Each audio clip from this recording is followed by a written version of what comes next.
Alright guys, what we're going to do today is we're going to talk about a parasitical fungus called Chaga, or tender fungus. This is true tender fungus.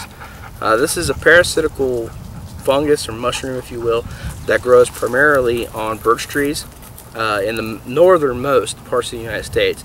So sorry everyone in Central Ohio, this actually does not grow here.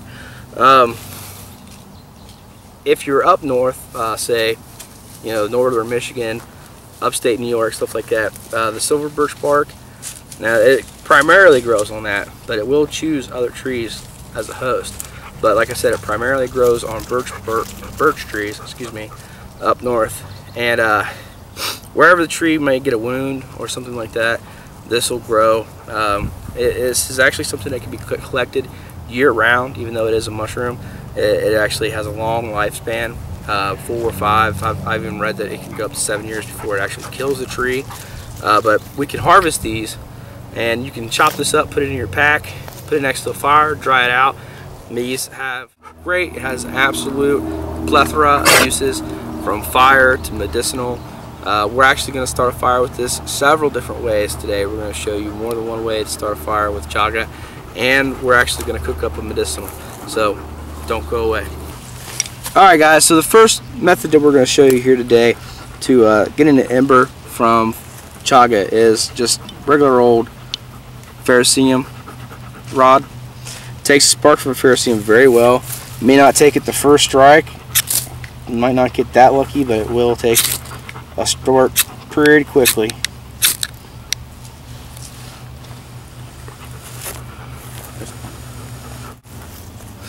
Alright guys, we've got an ember going right now. Now, one of the only ways to get this out is to cut it out. So you got to cut all of the ember out.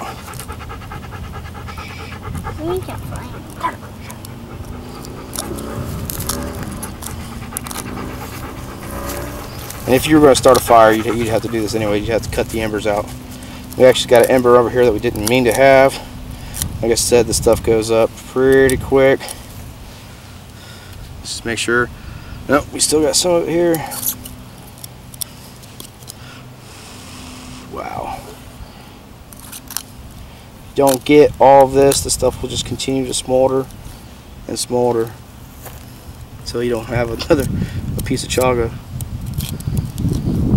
Just work real hard, get all that cut out.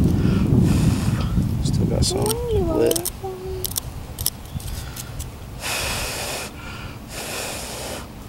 I mean, obviously, before you put this back in your bag, you're gonna want to have it all put out. Obviously, just make sure we have all that put out. All right, now the next way we're gonna actually get an ember from this is we're gonna use the sun. We're gonna use solar ignition, and chaga is a very, very, very fast tender for solar ignition. I mean, this stuff goes up super, super, super quick.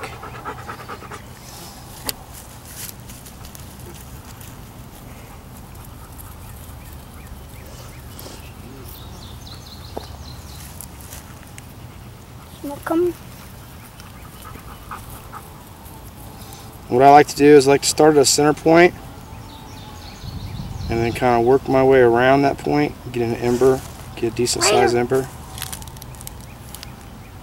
Right over there. Right. And there you have it. There's the ember with solar ignition. We'll go ahead and blow a bird's nest to life here.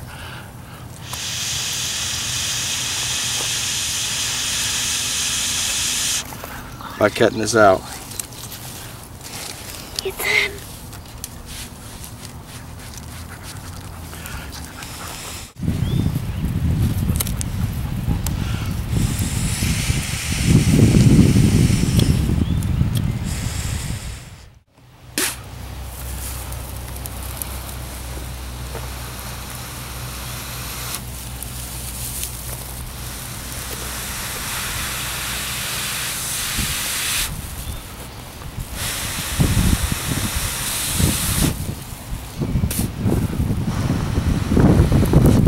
There you have it.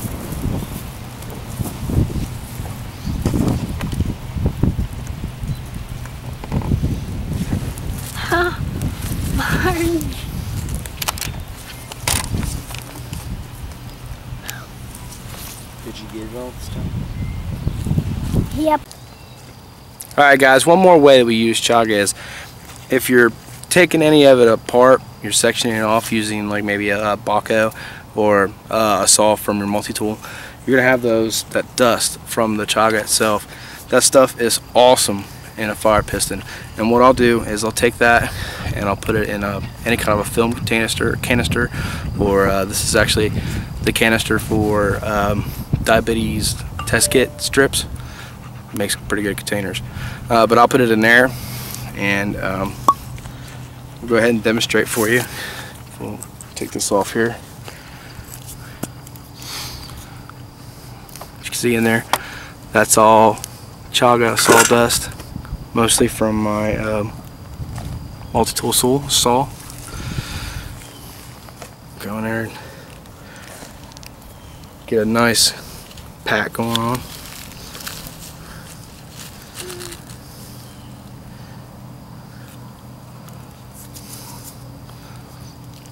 So that's what we're left with.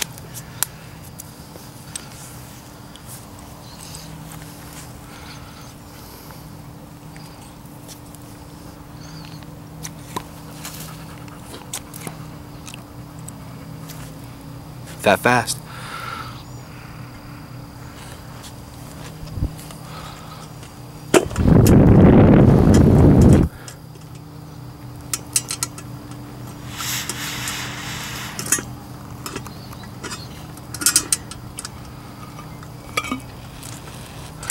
It's that easy. Chaga is one of the most useful things that I keep in my bag, and it has way more than 3. So if it doesn't have at least 3 uses, it doesn't go in my bag. So thank you very much. We'll get back to you. That's a mushroom? It is a mushroom, yes. I thought it was part of a tree. It grows on a tree. Alright boys, this is a little item that I picked up from the Pathfinder school. I'm in an area right now that doesn't allow fires, so I want a hot beverage of any kind. I pulled this thing out here. It is a neat little item that allows you to heat up water or what have you, even cook with, without building a fire. Alright, what we're going to do today, we're actually going to make a tea out of this chaga.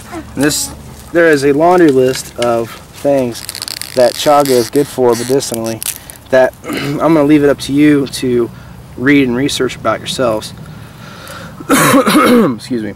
One of the reasons why I use it is it helps maintain blood sugar levels, and it actually is very well at doing that.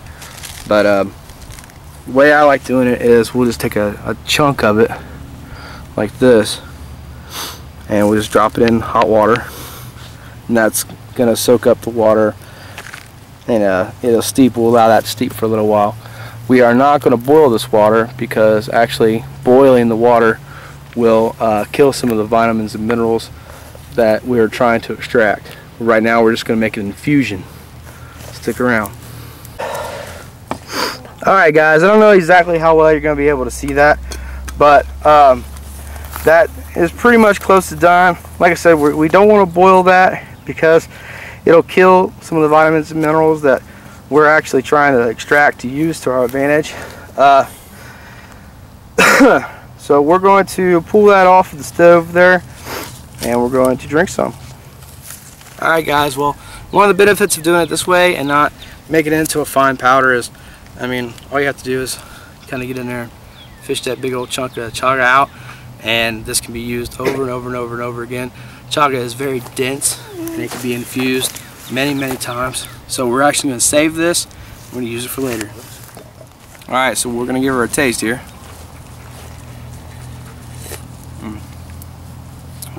It's really good. That's not bad at all.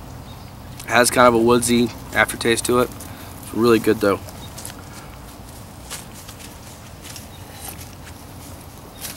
This is the first time I've actually tasted it without something in it like honey or Splenda, stuff like that. I usually always sweeten it.